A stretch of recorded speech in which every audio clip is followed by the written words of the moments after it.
Sure. Hello and welcome back to the Human AF podcast. I am your co-host, Steph Lappy. I'm your co-host, Steph Taylor. Your host, co-host. Um, this is episode 9, I believe, and today we're going to be talking all about extreme ownership, accountability, which is a topic that has been on my mind a lot recently. And when I talked to Steph and when I said we have to do an episode on this, we were both so excited. Yeah, freaked out because this is a hard, like a stomach curdling one, I guess you could say. Yeah. Taking ownership and responsibility for what's come about, but also very empowering. It's a very empowering process to do, Mm-hmm. which I think is fascinating. And I'm super excited to kind of dive in and go deeper on this. Oh yeah, me too. And I think I'm really happy that we're doing this episode right after we had a couple conversations about boundaries Hmm. because I think that it kind of goes hand in hand. I don't know if the order necessarily matters in terms of like whether you set boundaries first and then you're able to take extreme accountability, or if it's the other way around, or maybe you just do both congruently. But I definitely think that like the fact that I've had boundaries in place for quite a while and I trust myself to kind of hold them has made it so much easier to take extreme ownership in my life and take extreme accountability in my life, because before, when I had all these voices in my head and people just expecting all these things from me, it was very hard for me to clearly see, okay, like what do I actually need to do and what do I need to fully commit to? Yeah, I think it's a really interesting question that you posed is like chicken or the egg, what kind of comes first?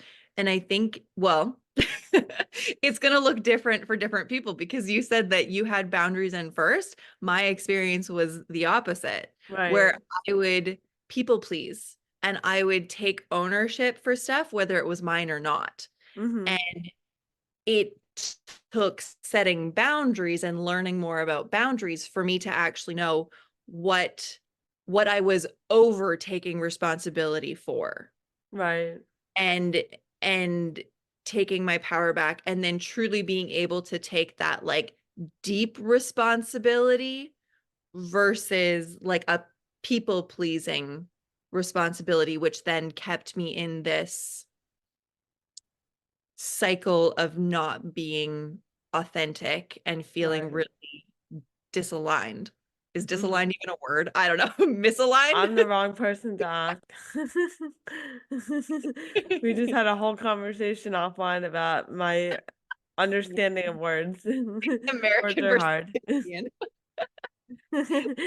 Um, yeah, but I that's so interesting that you had kind of the opposite experience, and I'd be curious to know like what some of our listeners have experienced after listening to these couple of episodes. Like, where do you fall? Do you think that boundaries have to come first, or do you think that taking extreme accountability comes first? Do you think that both can happen together? Because I find that the more, even though I started out with boundaries, the more accountability I take in my life, the more boundaries I'm starting to set. Like it's like they're smaller level boundaries, like they're not as intense, and they're not as heavy. But like as I get into the nitty-gritty of like taking extreme ownership of everything that I care about, I'm seeing other like smaller gaps that need to be filled, and in order to fill them, I need to be setting additional boundaries. Yeah, I definitely think I agree that that kind of is how it ends up flowing out. Like once you start to set boundaries, you and you are taking that real responsibility for your stuff, you're owning it, you end up setting more because you're more empowered. Like it kind of it's you go back and forth. You learn, you add it in layers. You just continue to build and build and build as you become stronger in who you are. Um, I think a really important part for us to dive into is, what does it mean to actually take ownership and responsibility? Like, what does that actually look like? What are you even freaking talking about in terms of that? Yes. I remember hearing this from, I'm gonna butcher her last name, Marsha. What is Marsha's last name? You're Marsha. asking me to say it. It's We will very, we will drop her. she's amazing. One She's of the amazing. most, She's a yeah. friend. But taking ownership, taking radical responsibility for yourself, for your life, for your shit, for She's the Own Your Voice podcast, right? Or yeah. something like that. Um, she so I was hearing it from her, but I'm like, I don't understand what that means. I love to see it in examples. I love to be able to see it in my life so that I have something to respond to where I kind of like click in. So why don't we talk a little bit more about what that actually means to take responsibility? And we can dive further into that because I know it's going to look a little bit different for different people, like for me myself as a people pleaser. Right. Yeah. So, I mean, first of all, this is something that is very newly a theme in my life. And I think that's really important for me to say. Because I don't want to come off as holier than thou or like preachy or anything. But it has changed my life, this concept, once I finally embraced it. Um, so Sean is very much a macho bodybuilder, like red-blooded American kind of guy. That's my husband, for those of you listening. He has walked around with a motto for 12 years, saying if you're gonna either something like, well, you would think I'd remember it if I was gonna talk about it, but something like, don't complain, do something about it. That's his motto in life. And that drove me up a wall as a lifelong complainer. Um, I was like, but I want to complain. Like, there's so much to complain about. And he would just be like, stop complaining. I don't want to hear complaining. Like, what are you gonna do about it? How are you going to take ownership and fix the situation? And it drove me nuts. But then over the last 6 months, I have started to shift into this mindset of like, okay, that's kind of a harsh way to say it. It's like it's very like it's rough, but that's why it was triggering me. But it once I started to think about what he was actually saying, and I started to actually take extreme ownership in my life, meaning I started to notice when I was about to complain about something, before I would voice that complaint, I would ask myself, okay, is there something that I can do about this? Is there a conversation that I can go have instead of just complaining? Is there an action that I can take instead of just complaining? Can Sean and I have a discussion, like an open-ended discussion that can lead us to a better place instead of me just complaining? And for me, that's sort of how I look at it is if I'm about to say something that looks out of place or that's frustrating or that doesn't feel good for me, what can I do about it before I just lament and get upset and like vent about it? So that's sort of how I look at it, but I'd love to hear your take. I'm like dying on this side. Okay. I see you laughing. I'm curious. um, First off, your hubby's mantra is not the only person who uses that mantra. It is a very masculine thing. Oh yeah. So when you were saying it, that's why I started kind of laughing, is, Uh-huh. oh, that is such a masculine man thing to do, where they just think in sort of like black and white, like don't Yeah. complain about it, do it, like get in there and just do it. Because my ex's was ain't nothing to it but to do it. So 100%, Yeah. where The feminine is much more emotional and like working through all of the sort of headspace Mhm. feeling part of it. So, yeah, Right. of course, there's that human ego that comes up and is like, no, I need to work through all of these feelings that are coming up before I can actually do it. And then I get stuck in my head. Whereas the masculine is like, here's your structure, operate within here. And so I love that you guys sort of had that balance and flow so that you could work together. Like he sort of gave you that structure to find yourself within. Uh but also as you were talking and describing what ownership looked like for you, I I was like, "Oh, that's not what it looks like. Like that's not what I thought we were going to be talking about." Oh, well, there's a couple different ways that we can look Yeah. at ownership. No, Yeah. and that was the thing where I mean by the end of what you were saying, I could kind of piece it into the way I was looking at ownership. Mhm. Because you were discussing kind of like your actions and your responsibilities to the problems that were arising and like Mhm. physically taking action towards something. Mhm. Where when I was looking at ownership, I was thinking of the ownership of like your demons, your triggers, your Right. when you're communicating with somebody and you end up saying something or reacting from a place that isn't actually aligned with your values and like what you truly want to Mhm. react like, taking ownership of, oh man, I was wrong, or Right. taking ownership of your faults when you were wrong and taking ownership of this is who I am and I'm okay with this is who I am. You can think whatever you want about me, but that's not going to bother me because this fault, like, being late to stuff. Right. No, I don't see that as a like, I'm okay with it type of thing. So, like, taking ownership and owning your shit. Right. Okay. I think that they kind of tie in together, and it's like Yeah. it's that's why it's so important that you understand what your values and beliefs are, because this those are the things that are going to drive your actions. And if you aren't clear on what your values and beliefs and opinions are, then it's very hard to own your shit because you're not really clear on why you're actually doing what you're doing or saying what you're saying. Yeah. Uh, And on the other side, too, is we just literally had this where we had a different idea of what ownership was. mhm.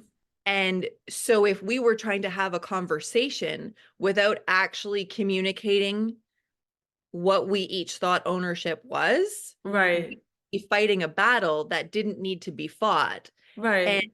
I kind of look at that of like say in a relationship when it's what's cheating. Well, one Yeah. person have one idea where it's like sex is cheating, whereas the other person is like, no, texting with another person where there's like an emotional relationship is cheating. Right. You're having a very different conversation if you don't know what a person's values are. Like you just Yeah. like you need to ask the questions to be able to get on the same page in order to have a discussion that is open and honest and like really really coming forth. So holy crap, did we just go through like all the episodes before this? Pretty much. We just did like a quick, like little clip notes version of everything that we've talked about that has led up to this point. But Yeah. yeah, I think that on all episodes we probably should. I think we've done a pretty good job of doing this, of like figuring out like what is each of our definitions. Hmm. This is probably the first time where we've been coming from a totally different place in terms of like how we look at it. Cause like I totally see what how you're describing ownership, and like that makes sense to me, but my definition also makes sense to me. So Oh this is yeah. like super interesting that like they both mean different things, but they definitely overlap. But I'm glad that we just like clarified that from the beginning, because now we can actually understand what the other person's talking about when we are referring to ownership. Hmm. And I think in the two examples, both of them come down to what is in your control. Yeah. You're looking at, okay, what is actually in my control? What is something that is being triggered within me? And is that trigger actually mine? And I literally just had a fascinating situation happen yesterday for me where there was a situation um when I was being triggered. My emotions were being triggered. And I took a step back to try and figure out like, okay, what's going on here? I'm feeling out of sorts all of a sudden. What's going on here? Because it's not aligned.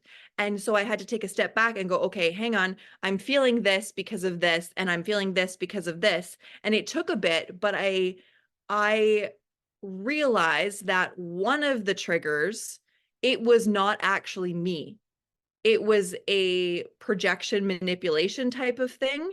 So I couldn't actually take ownership of that because Wow. it wasn't in my control. Whereas the other that was in my control, and like this goes deep, Oh like, man. but it truly is coming down to what is something you can have control over doing, whether that's taking an action like you were talking about in ownership of like stop complaining, or not even stop complaining, but like, okay, complain, let it out, go. But let's then break it down of, okay, what can you actually change? Because if nothing Right. changes, nothing changes. So then you're just complaining about the fact that you're not doing anything about your situation. So what? Right. You're literally complaining because you're not holding yourself accountable. But that's Yeah, exactly.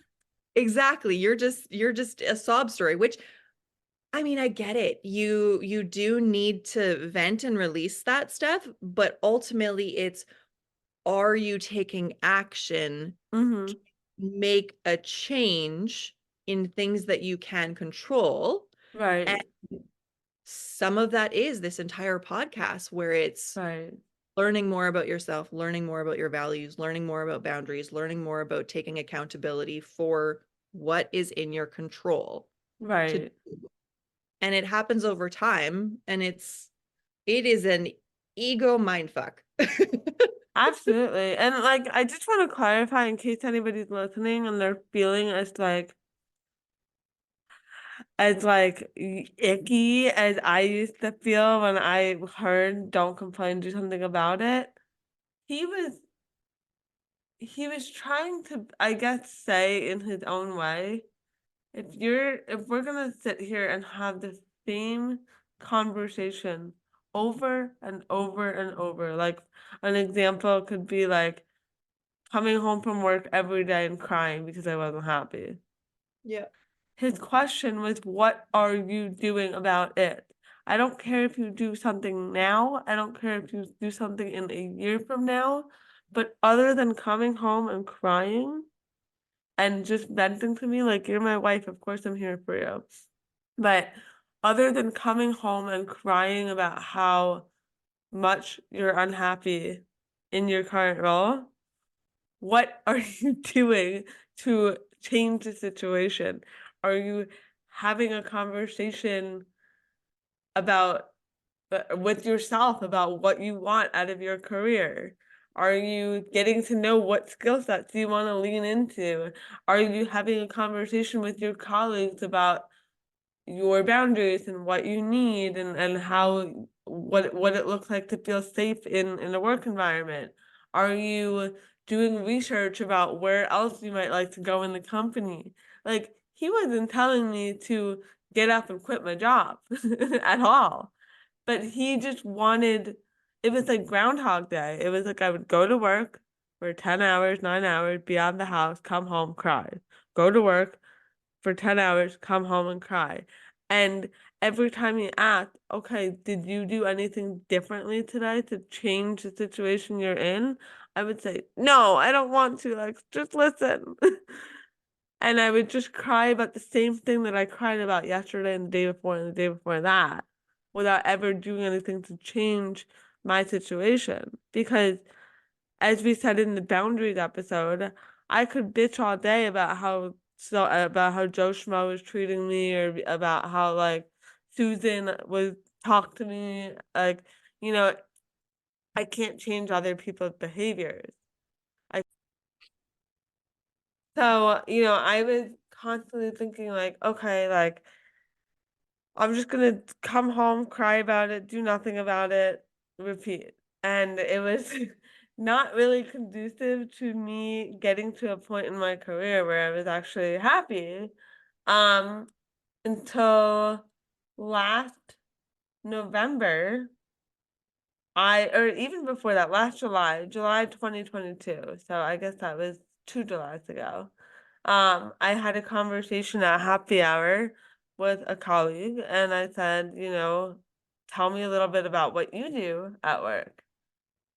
That was the first time I started to take ownership of my situation. I was asking questions about where can I go? What can I do different? Maybe I just need a change of scenery because I've been doing this since I'm 20. Um, and she told me about what she did. Long story short, within a couple of months, I had a conversation with my boss. I said I kind of wanted to spread my wings a little bit and see what else was out there, but I really loved the company. I was really happy with everything that was going on and just wanted to try something different. And he was super supportive, which I was really lucky. And I was able to move into a role that was a lot more my speed. Um, Now that role didn't ultimately end up working out, but it led me to my current role.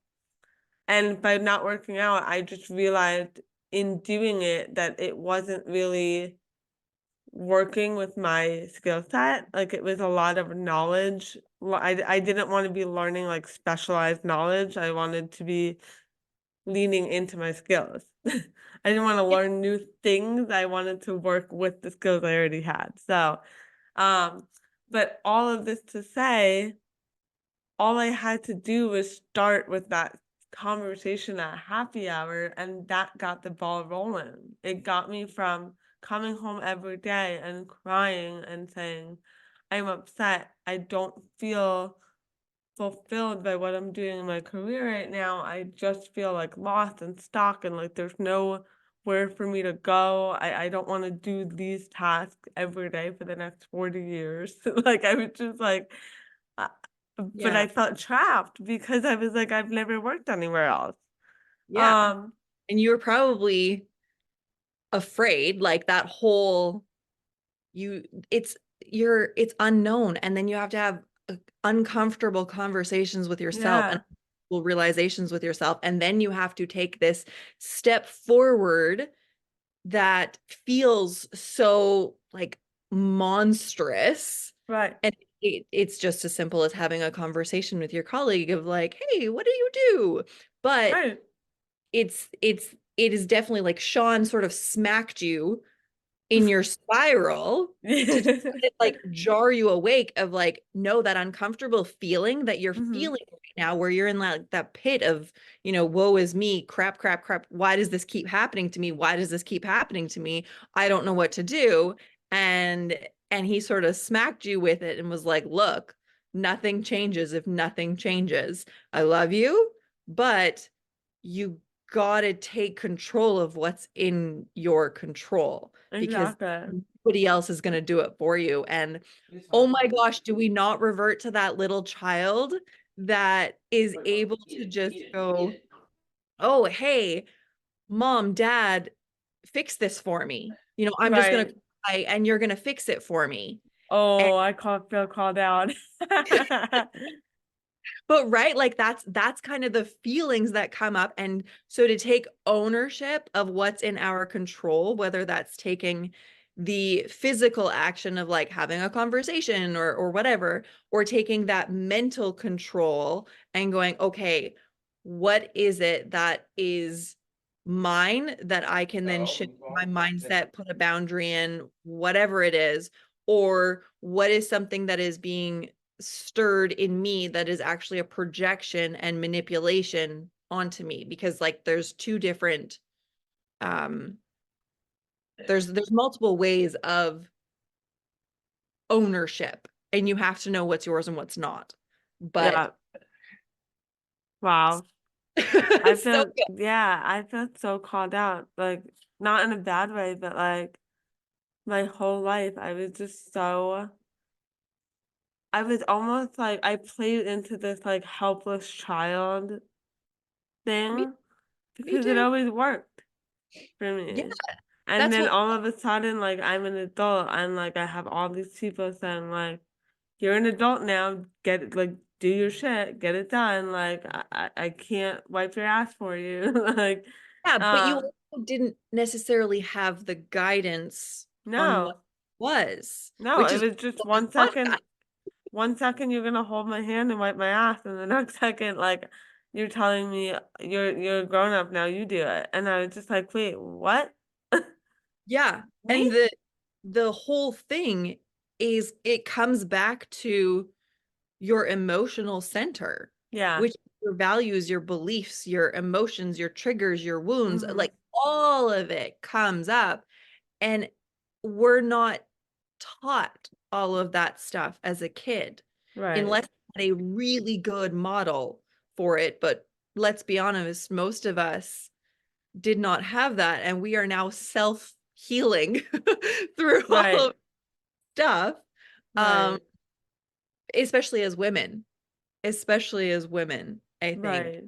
we're going through the ringer on this one, but men are a whole other Absolutely.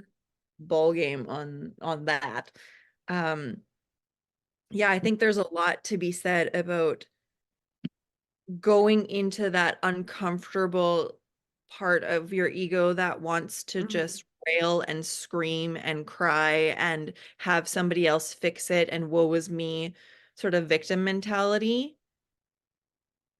And, even if you're taking the little steps and like, oh, I tried this, it didn't work or whatever, you still have to keep going Yeah. and surrounding yourself with people that can be there and to be a supportive space to number one listen Mm-hmm. and then kind of help you recognize where to put in boundaries as you're beginning to learn stuff, where to the other thing too, taking ownership of your stuff is it doesn't feel good when No, it's you admit painful. like you were wrong. You were acting wrong. You were behaving wrong. You said something wrong. You, whatever it might be. It does not feel good. And you got to do it in the comfort of your home with Sean, where it's like nobody else knew that you were coming home and crying your eyes out and just so miserable. It was just Mm-hmm. Sean. And so Right. taking ownership of like, yeah, man, I've been behaving like Right. that's it wasn't as it was I guess it wasn't as public. Whereas Right. if you have to go to somebody and go like, look, I made a mistake and now I need to own that. Oh And I'm yeah.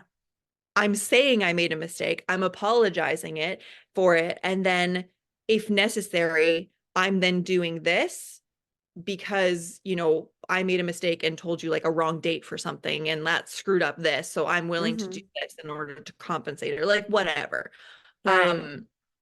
But that ego comes up and often goes, no, no, no, no, no, you can't do that because then that's giving them your power. That's giving them their Right. power. You then have power. They have power over you because you made a mistake. No. I It's think act people who think that are thinking about it all wrong. they are because it's their ego.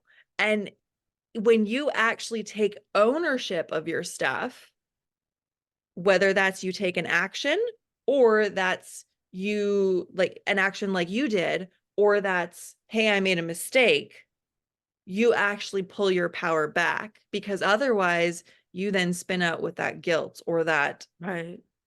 you're constantly in the negative.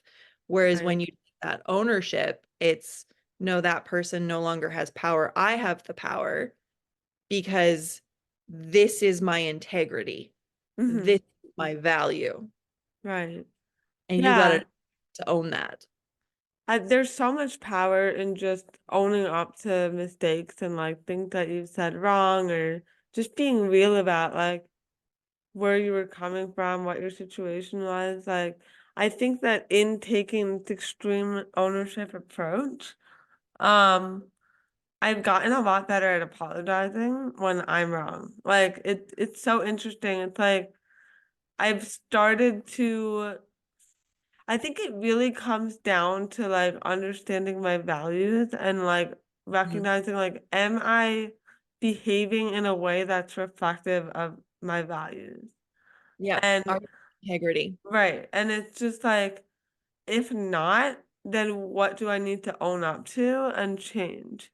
Yes. So whether that's owning my health, if I'm like eating like shit and complaining about like not being able to lose weight, like, okay, am I owning up to like my value of health? Or is there something that I can own and change towards myself? But like towards other people, am I living up to my value of making people feel loved and seen and heard and appreciated? If not, where do I need to take accountability? What have I said that's created a situation where I've said something that has made them feel uncomfortable or hurt or in pain, which goes against my values. So it always comes down to like, at least for me, knowing what my values are and just checking myself as to whether I'm actually living by them. And if I'm not, which happens, I'm human, AF. I what do I need to say? What do I need to do? Who do I need to have a conversation with? How can I ensure that, I'm living by my values, not just talking about them? Yeah. How can you get back into integrity with yourself? And Mhm. this isn't necessarily a quick process. No, it took a It, while. yeah, and that's something for future episodes that we're going to be going into. Um, it can take time for you to sort of integrate and practice this stuff, especially depending on the situation, because in some cases you have way more control over the situation, and in other cases it's not clear what you have control over and what you don't. And it can Right. take time to sort of weed through that. Like there's a lot more deeper stuff usually, which again we'll get into in different episodes. Um, but it does all come back to when you take ownership of where you were off in your integrity and your values, that makes you more human because everybody makes mistakes. Everybody makes mistakes. And so to own that is a massive power boost for yourself, and you then feel more confident. It's going to feel more peaceful Mm-hmm. to take that ownership when it is actually yours to own, and then you're able to set more boundaries because what you boundaries on yourself of like, okay, I'm not going to do that anymore type of thing.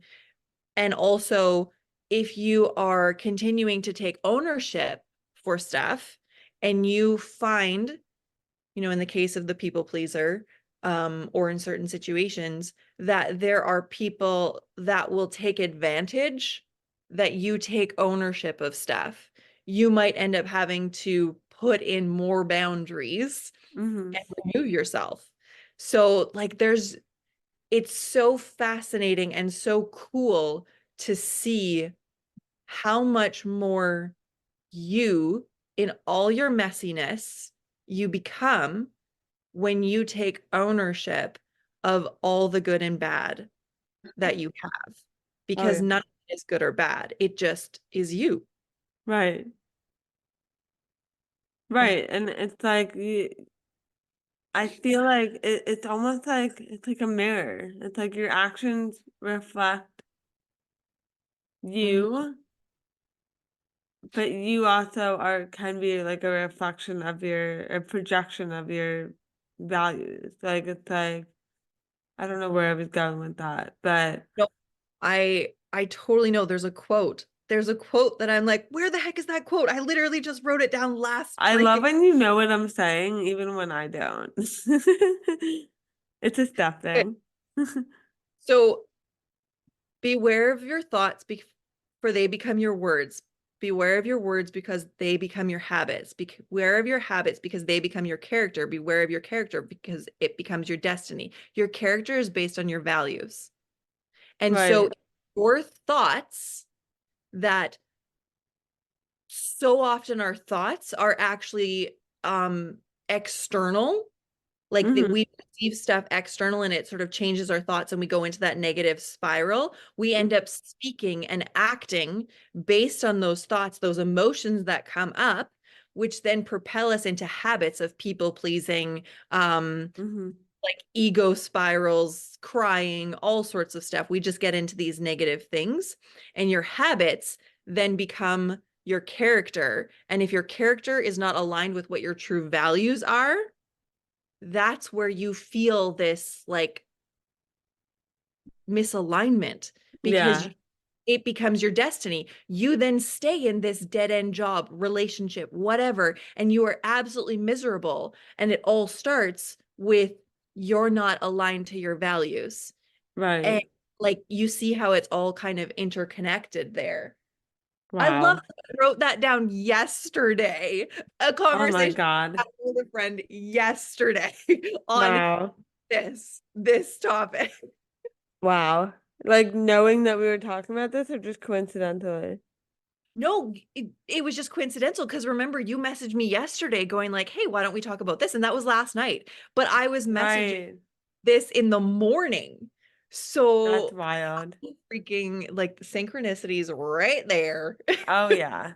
I mean, I think this is such an important conversation. Like it's and you know what's interesting? It's like once you start to take extreme ownership, and I'm saying this as if I've been taking extreme ownership for years, I have not, guys. Like I'm the first to own that I have not. This is new.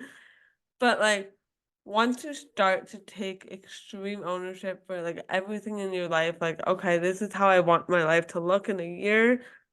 This is what I'm gonna do about it. Like that's it. You You don't start get to kind of back. notice when where other people aren't taking ownership. And it's Yes. like I'm not judging you because I was doing exactly what you're doing now and like but it's hard to not see it when other people are not taking ownership. Yep. It's interesting. Yeah. And that's where, like I was talking about the boundaries, Hmm. you're going to find that as you take ownership and you become more solid in who you are and you don't give any fucks on what people like, you will start to not give any crap about what people think about you taking ownership and like you being cool with like being late or whatever, like not a big deal for you.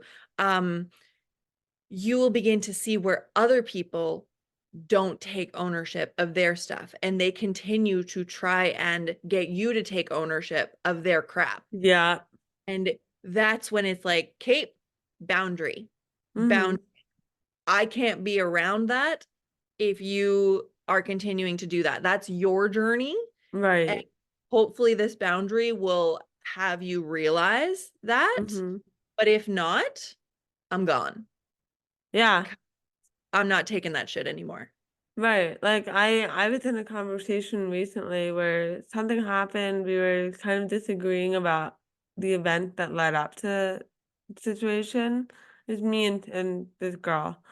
And she couldn't take ownership of her part in the situation. Mm, Like sh I don't want to say she was wrong or I was wrong. She was a little more wrong, but um but like I kept saying, okay, like this is where I went wrong. And she just would be like, yeah, this is where you went wrong. And it was I'm like, how is this productive? yeah. Just own your Right? shit. Like just own up to the part where maybe you could have done a better job and we could have a productive conversation. And it just went nowhere because it takes two people in a situation sometimes to misunderstand or miscommunicate. And there was absolutely no ownership, no accountability on this girl's part. And to this day, she still believes that I was completely at fault and she did nothing wrong and she was perfect. And like it was like there were other people involved and they were just like, "Are you kidding?" Like Yeah. no It's ownership at all. I've never seen anything like it. it's so interesting to watch people do that while you're learning yourself Yeah, because you totally recognize like I was in your shoes. I was in your shoes. I understand those feelings that you have of like your ego is up there and I can't admit my faults. And right, maybe she truly doesn't think that she has any part of it and she was right. like, "Yeah, great. You admitted your faults. Okay, cool, moving on." Yeah, And then that then triggers you of like, "What the heck?" But right, then you have what's in your control of I can set a boundary, right. or maybe there is something more that I need to look at of like, why am I getting upset? Oh, I'm getting upset because I used to be in that spot and I remember Mhm. it and I know how much better I feel now. Right. And I don't need to feel angry over that because Oh, yeah. I'm angry at her, but I'm angry at who I used to be, like Right. And yeah, I think because I was able to have this like internal dialogue while all this was going on, I was like not mad at her. I was just like, what is happening? Like, okay, like yeah, nobody's like this is not a problem for anybody, but like that's on her if she just wants to blame me. Like, okay. I agree with what you're blaming me for, so like like okay. cool, we're done. Like Right, compassion for where you're at, like, right, done that kind of thing, but I don't give any crap anymore. right. I That's was it. like, it felt nice to just forgive her in that moment, like Yeah. while it was all going on. I'm like, okay, she's not there yet. I Yeah. sound so condescending, No, but but like, it's incredibly powerful because otherwise you could have stayed in this spiral, which then screws your whole life. And in the meantime, you're angry at her and she doesn't know the impact of that. right, And so then, exactly. like John said, you're in this spiral of which nobody else is going to change it for you because nobody else knows about it. Mm-hmm. You have to take the action.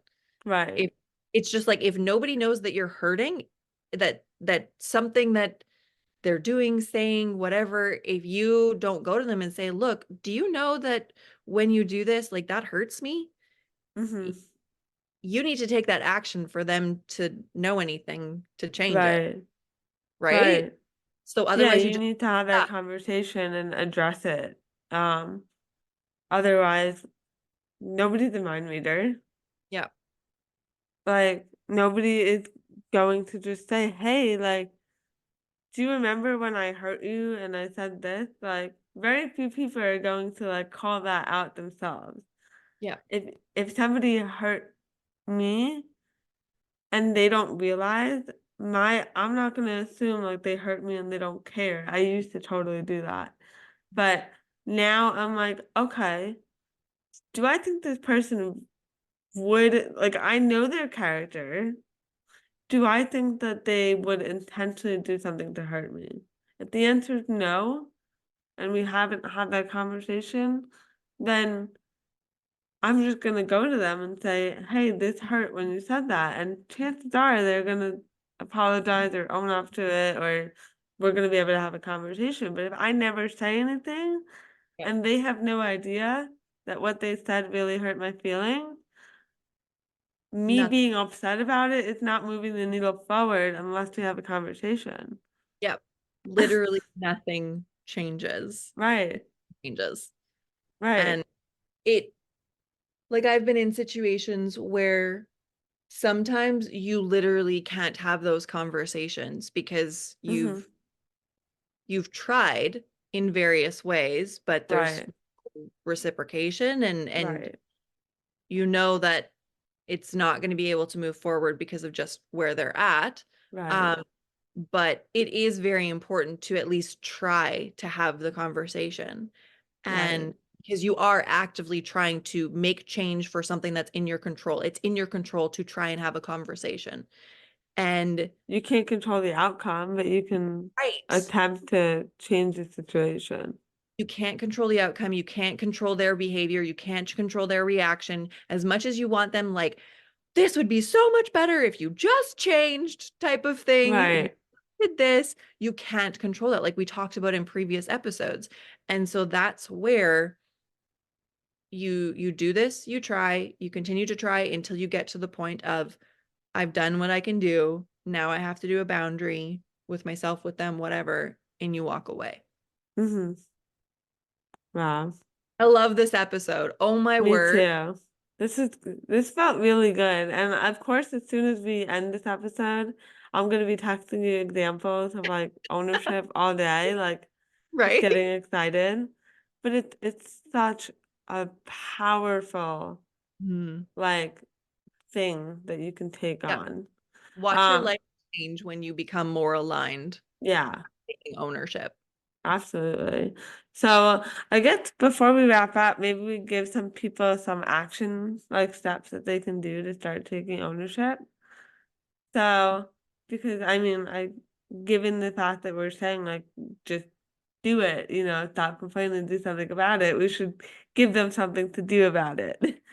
Okay. Um, so my first thought as we're talking is, so I'm doing, this thing called 75 hard. I'm on round two. And in round two, in addition to all the stuff that I committed to with myself, I have to do 8 critical, I think he called it 8 critical powerless tasks every single day.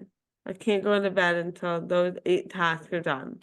And the 8 tasks are little things that will move me towards becoming the person that I want to be in my life. So, let me just quickly, and I have to do it every single day for 30 days. So I have my list right here just to give you guys some examples. So my list is instead of complaining, take accountability. That's number one. I have to do that daily. Um, Two is talk to at least one person I normally wouldn't talk to. Three is ab workout or go in the sauna after I work out. Four, do not ignore my social media time limit. Five, when I take progress pictures, they have to be full body because before I was just taking a selfie. Six, I didn't do it today yet because the camera's off right now. See, I'm calling myself out, but um, FaceTime or turn the camera on for calls or podcasts that would normally be audio only. So didn't do that right now, but I will FaceTime my mom later. um, Seven, dishes have to be done before I go to bed. And then eight is clean up the living room every night before bed. And those 8 tasks at the end of 30 days, if I've done that every single day, I will have taken action, small steps towards becoming closer to the human that I want to be. And for me, that is extreme ownership. That's Mhm. understanding where I want to go and recognizing nobody's gonna do it for me. I have to take the action. I love that. I love that, that it's definite daily steps that you can do that I am like, whoo. Yeah, it's a lot. It's hard, but it's worth it. Yeah, but it's definitely it is definitely you taking radical responsibility to produce change in your life. Right. Um so my suggestion for everybody listening is Steph did a really great job of like the physical stuff that you can do. I Hmm. want to kind of shift into the emotional stuff.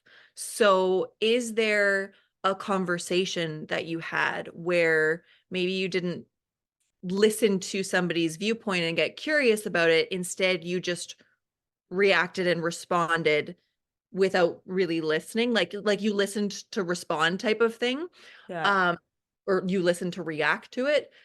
Is there a situation where maybe you yelled at your kid or you didn't hear them when they were trying to ask for your time? they wanted, to read a book, and you were like, oh, mama's got to clean or whatever. And they were just trying to get time with you. So where is it that you can kind of go back and say like, look, I did this. I didn't really hear what you were saying, and I'm sorry about that. I'm going to try and do better. Where can we go from here? Can I read a story to you, or can we open up this conversation again? I'm really curious about when you said XYZ. What did you mean about that?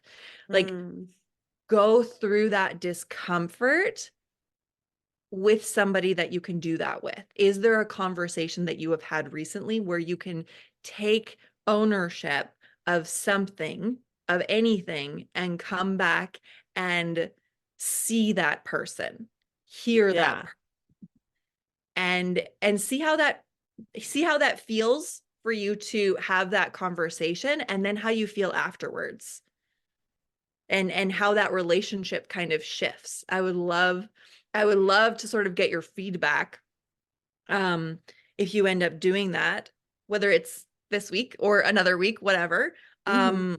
what that looked like for you. And then same thing if you do Steph stuff, how you feel and how that changes stuff for you when you commit to it.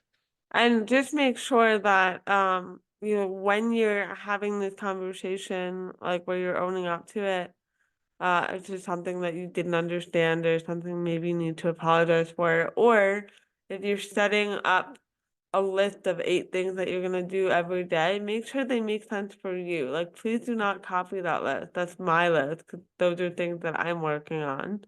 And like in terms of the conversation that you're having, like make sure it's a conversation that one, you're like ready to have, you're emotionally available to have.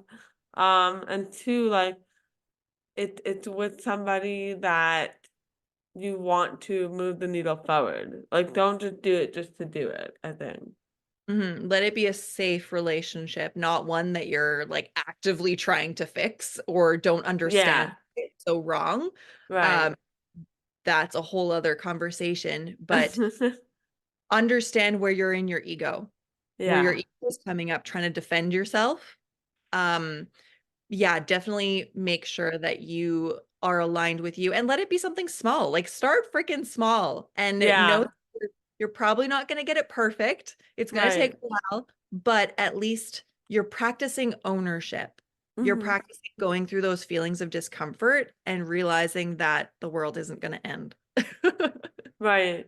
And then one thing I will add to yours before we sign off is I think if it feels like too big of a leap to actually have the conversation, let that be okay and let it be enough for this first step to start to notice Hmm. when you're not asking for clarification or when you're getting defensive. Like at least start to notice and then maybe let the next step be, okay, well, what am I going to do about this? How can I shift into just clarifying for myself? Because it can be really hard to go from like just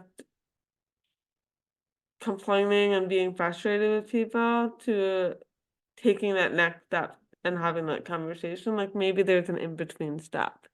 Yeah. Yeah, absolutely. Like, how does it feel? And what could I have done differently? Just think Hmm. about that. You don't That's even it. need to do anything. No, Maybe do that the next time. the awareness of it alone is growth. That is a Yeah. huge thing. When you are more aware of Hmm. the feelings in your body, the thoughts that you're having, that in and of itself is a massive sign of growth. Hmm. So we're gonna we just led up to the next episode. So I love this. Yeah. Um, so we will see you guys next week. Hope you Hmm. love this episode. Be sure to follow us on social, share this episode with your friends, comment below how much you loved it, leave us a review, do all the things. And obviously, we love to hear from you guys. So shoot us a message and give us your stuff. See, let us know how this episode impacted you. I can't wait. All right. Adios. Voila. Voila! Bye. Uh-oh.